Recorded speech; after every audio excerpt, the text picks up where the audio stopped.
Hey, good morning, friends.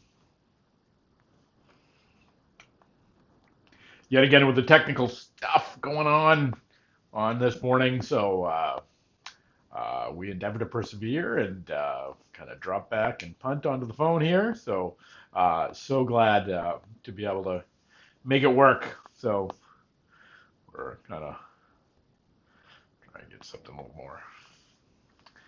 Oh, good morning, Karen. Glad you're here, Donna. Good morning to you. Good morning, everybody. Hope you're doing well. Hope it's a good day for you, even though it's damp and cold here. Um, but the rain is going to bring some life to us, I'm sure of that. So, good morning, Kristen. Glad you're here. Uh, good morning. Good morning. Hey, Donna. I'm glad you found us too. Hey, Jamie. Hey, Jamie Battles, everybody. Hey, John. Good morning. Pat. Good morning to you. Pat Davis, everybody. Hey, Jane and John. Good to see you this morning. Glad you're here. Audrey. Good morning. Hope you're doing well on this good day.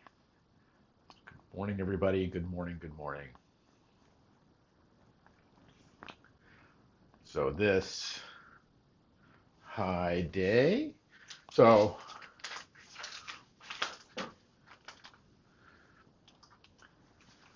hope you're doing well. Sorry, just gotta grab one thing. There we go. All right, I'm back. Hello. Um, ha- Jamie, happy you announced I made the president's list. Hey, all right. Look at you, wicked smart. Good job. That's awesome. How? Good morning, everybody. All right. Let's get going this morning. And it's great. Thank you for sharing that, Jamie. It's great to have something to celebrate at the beginning of the day. So it is, who am I? Where am I? What are we doing? It is the 19th day of May on this Thursday at 11:11. And I am glad that you have found your way to be here with us, whether you're joining us live or whether you're a part of the wider community.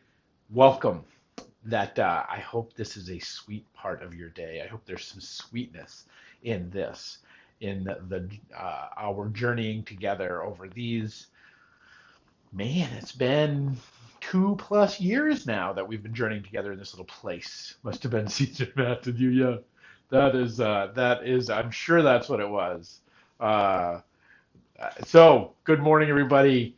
I want to talk about the rhythm of things today, um, because we find ourselves with the rhythms in our life all the time. They show up, they arrive, they like the backbeat of a song. They seem to find ourselves. I mean, we're surrounded with them anyway. I mean, one of the and I just to remind us, one of the wisest people that ever lived in Solomon put this rhythm, I think, to poetry in the third chapter of Ecclesiastes. And you've probably all heard these before, but I just want to remind us of the times of which we find ourselves in times. Um, and so he writes in the third chapter of Ecclesiastes, there is a time and a season of every activity under heavens, a time to be born and a time to die, a time to plant and a time to uproot, a time to kill and a time to heal, a time to tear down and a time to build, a time to weep and a time to laugh, a time to mourn and a time to dance, a time to scatter stones and a time to gather them together, a time to embrace and a time to refrain from embracing, a time to search and a time to give up, a time to keep and a time to throw away, a time to tear and a time to mend, a time to be silent and a time to speak, a time to love and a time to hate, a time for war and a time for peace. And he goes on, what do workers gain from their toil? I have seen the burden God has laid on the human race. He has made everything beautiful in his time, and he has set eternity in the human heart. Yet, no one can fathom what God has done from beginning to end. No one can fathom what God has done from beginning to end. I kind of had this realization recently, in Facebook land, as it will always remind you of different things and different, things that have happened. And it's interesting that 9 years ago today, on the 19th of May, I was installed as the pastor of Second Congregational Church of Warren, Maine. 9 years ago. That was a long time ago, man. That was, and today, and however, 3 years ago, I was installed as the pastor of First Congregational Church of Fall River. That by no means of my own, by no machinations, by no rhythm that I set out, in fact, on the same day, uh, years apart, I would come to be installed in two separate churches. I haven't looked back to see if there's any other church that happened to the 19th of May, but and what does that mean? This is where we go with it in our in our little thinky heads that get us to try to figure all these things out. We try to go, what does that mean? What does that mean that the May has some sort of significance for you, or these rhythms of time and these anniversaries that come around? Um, you know, I but I would let us fall back on that. I would let us suspend that for a moment, and maybe not try to get all Nietzschean or up in here, where we're trying to understand what's going on and look at it with a skeptical eye and wonder if it's good or if it's bad, but simply to hold the fact that there are these rhythms in life, that I find myself in the midst of this rhythm, that I that on the same day, separated by years, I should come to make a covenant with two different churches. It is no small thing, and I think it's to be noticed and it's to be appreciated, and maybe at that point we can stop trying to figure out what was the significance of that. Oh, is that important? What could we do? Oh my goodness, it must have been some metaphysical certainty, and the angels, and there's got to be something that's going on here. We've got to find something. Holy smokes! We'll do this, and we'll do this with everything in our life if we let ourselves, won't we? We'll let ourselves grind on to. What does that mean? What does this mean? What's the significance of that? Or how does this work? Or on our big figuring it out brains. And there's nothing wrong with figuring things out. It's critical skill to us surviving in this world. Yet the wisdom of Solomon would suggest to us that perhaps, just perhaps, it's beyond us. And that what we can do is notice it insignificant. Notice the rhythm of things. Notice that these things have an order to them and a timing that is so beyond us. And that timing is there to maybe inform us, maybe to tell us something, maybe invite us into something, maybe hold us up, but we don't figure it out. And that our salvation and our connection with God and our rightness with the universe doesn't require us to figure it out, but rather it requires us to appreciate it. If you've been following my Facebook page, my personal page, which I, more than welcome to, more the merrier, come on over if you're interested. But, last night I took my son Ryan to see The Who up in Boston, and we got to, and it was really an incredible show. I found myself a few different times, one kind of, being behind the phone, kind of capturing what was going on. And there's one moment in particular where, it is in the great song, the Won't Get Fooled Again moment of where there's the great, it is considered the single greatest. You can look this up. It's not Andy Stinson that considers it. It's Rolling Stone, actually. The magazine considers the scream in Won't Get Fooled Again as the single greatest scream in rock and roll. So there's Roger Daltrey last night. I got the chance to hear and I had the chance to offer that and I was kind of fumbling with my phone trying to think like, oh, I want to get this recorded. And then I just realized what I was doing. I'm like, I'm in the middle of this thing. I am in the middle of one of the great rhythms of life where I'm going to see this incredible artist do an incredible thing in the midst of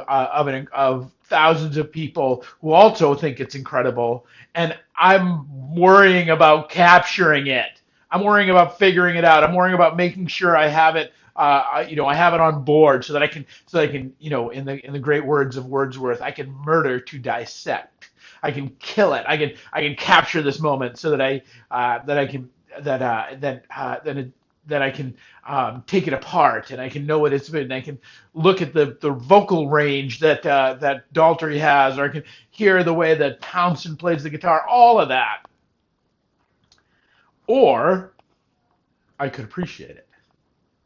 And so at that moment, I put my phone in my pocket and I simply heard the greatest scream of rock and roll again. That difference of appreciating the rhythm of things. I don't know why I was called and installed in this church at the exact same day, 6 years earlier that I'd been installed, or 7 years earlier that I'd been installed in the church where I was. But my goodness, there is a rhythm of things, and that I'm a part, and that if we really appreciate versus kind of Wordsworth's murder to dissect, I believe there's a connectivity. There's a love that there's a hand that embraces us when we do. When we know that there is a time for gathering stones and a time for casting stones away. What that means is there's a time for punishing and there's a time for forgiving. That's what they were doing with those stones, by the way.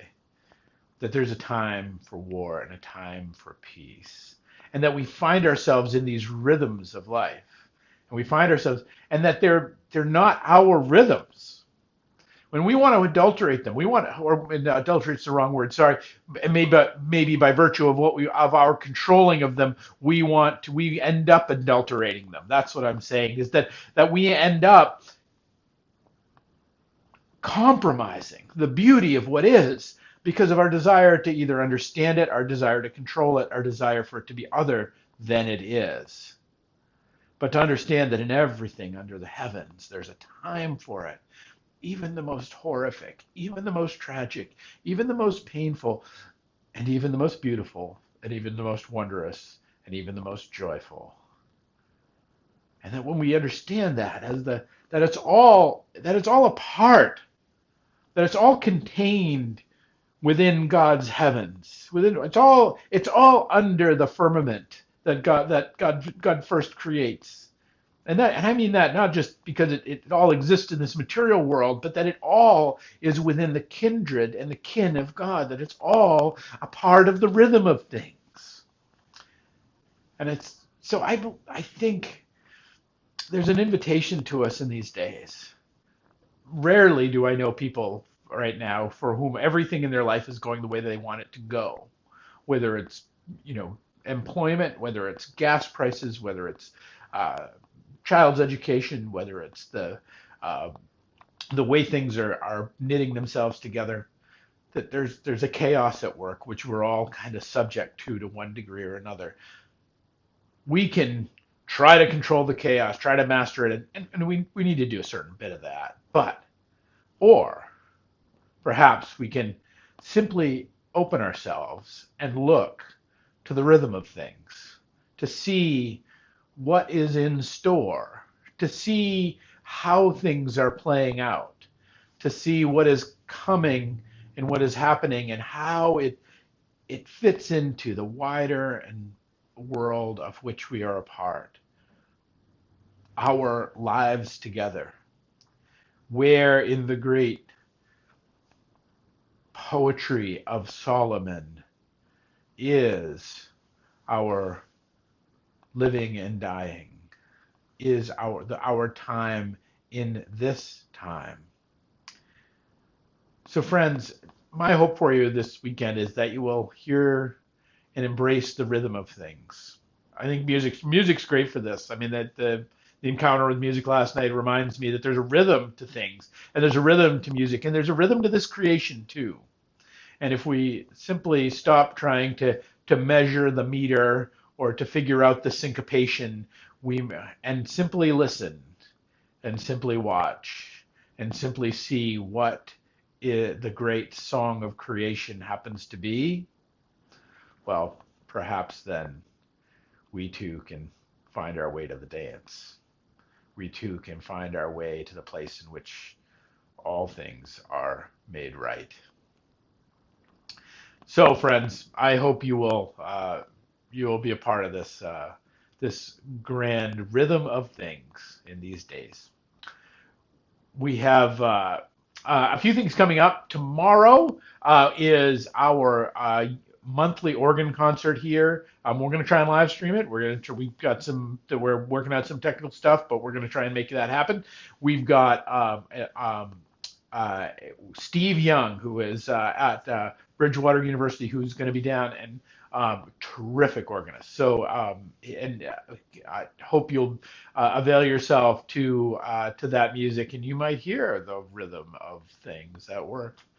On Sunday, we are going to be celebrating the sacrament of baptism, having the opportunity to come together to worship and to praise God and to be God's people in God's house. And so if you're at all anywhere near Fall River, or you're here in this live stream, you'll join us at 10 o'clock on Sunday morning to hear the rhythm of things. All right, my friends, it is a joy to be with you. Peace and grace. We'll pick it up next week with another 11:11.